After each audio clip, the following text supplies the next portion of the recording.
Sikiliza wewe mkulima, unawekeza mamilioni ya shilingi kwenye mbolea na dawa, halafu unaenda kumwagilia shamba lako la nyanya kwa kufurisha maji kwenye mitaro au unarusha maji kwa mipira. Unafikiri unafanya kazi nzuri kweli? Hapana. Kwa njia hiyo unayotumia unajiua kibiashara. Hebu fikiria, unapomwagilia nyanya kwa juu, unalowanisha majani yote, unatengeneza mazingira bora kabisa, yaani 100% kwa ugonjwa wa ukungu, yaani blight, kusambaa. Unalala, unaamka, shamba lote limeteketea. Na ile mitaro, hiyo ni barabara kuu ya maafa. Mmea mmoja tu ukiwa na ugonjwa wa mnyauko, yale maji yanasomba ugonjwa huo na kuusambaza kwenye shamba zima, yaani ndani ya dakika chache tu. Sasa basi, kama unataka kufanya kilimo cha kibiashara cha kweli, kuna njia moja tu. Njia moja pekee, drip irrigation, umwagiliaji wa matone. Mfumo huu ni rahisi. Unadondosha maji safi pale pale kwenye shina la mmea, si juu ya majani, bali kwenye shina. Hii inamaanisha majani yanabaki makavu, na kwa hiyo magonjwa hayana pa kusambaa. Na hapa ndipo panaponoga zaidi. Unaokoa maji, tena si kidogo, unaokoa kwa 60%. Hebu fikiria pesa utakayookoa kwenye bili ya maji au mafuta ya pampu. Halafu kuna ile kazi ya kubeba ndoo za mbolea shambani. Sahau kabisa. Unaweza kuchanganya mbolea yako na kuipitisha kwenye yale mabomba ya drip. Yaani mmea wako unalishwa moja kwa moja bila wewe kuchoka. Sikiliza, kama kweli unataka kufanikiwa kwenye nyanya, lazima ubadilike. Na hili badiliko halianzi tu kwenye umwagiliaji. La hasha. Linaanzia chini kabisa, kwenye msingi, kwenye mbegu unayoipanda ardhini.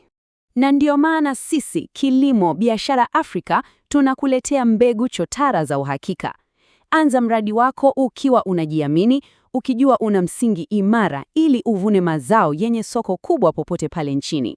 Sasa unaweza kujiuliza, utajuaje jinsi ya kuendesha hii mifumo yote?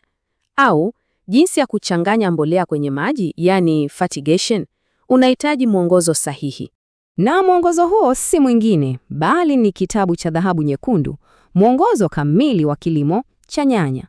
Na kwa kuwa unatusikiliza leo, tumekuandalia ofa ya kipekee. Badala ya kulipa bei yake halisi ya shilingi 55,000, leo, sasa hivi, utalipia shilingi 19,000 tu. Lakini nisikilize, fanya haraka sana. Hii ofa inaisha. Na inaisha muda si mrefu. Sasa utapataje nakala yako? Ni rahisi sana. Fuata tu hizi hatua 3 rahisi. Hatua ya kwanza, chukua simu yako sasa hivi, lipia shilingi 19,000 kwa M-Pesa. Namba ni 0763071007. Jina litatokea Daudi Mwakalinga. Hatua ya pili, baada ya kulipia, nenda WhatsApp kwenye namba hiyo hiyo, alafu tuma ujumbe wenye anwani yako ya barua pepe, yani email. Na hatua ya 3 na ya mwisho, tulia. Ndani ya dakika 5 mpaka 10 tu, kitabu chako kitakuwa kimetumwa kwenye email yako. Na nikupe uhakika mmoja. Soma hiki kitabu. Kama hutajifunza jinsi ya kupunguza gharama na kuongeza faida yako, nitafute. Nitakurudishia pesa yako yote, 100%. Huna cha kupoteza. Basi, kabla sijaondoka, nataka kusikia kutoka kwako. Hapo chini kwenye sehemu ya maoni, tuandikie. Wewe, leo hii unatumia njia gani kumwagilia shamba lako la nyanya? Bado uko kwenye mitaro? Unatumia ndoo? Au tayari umeshachukua hatua na unatumia drip irrigation? Tuambie, tunataka kujua uko wapi kwenye safari yako.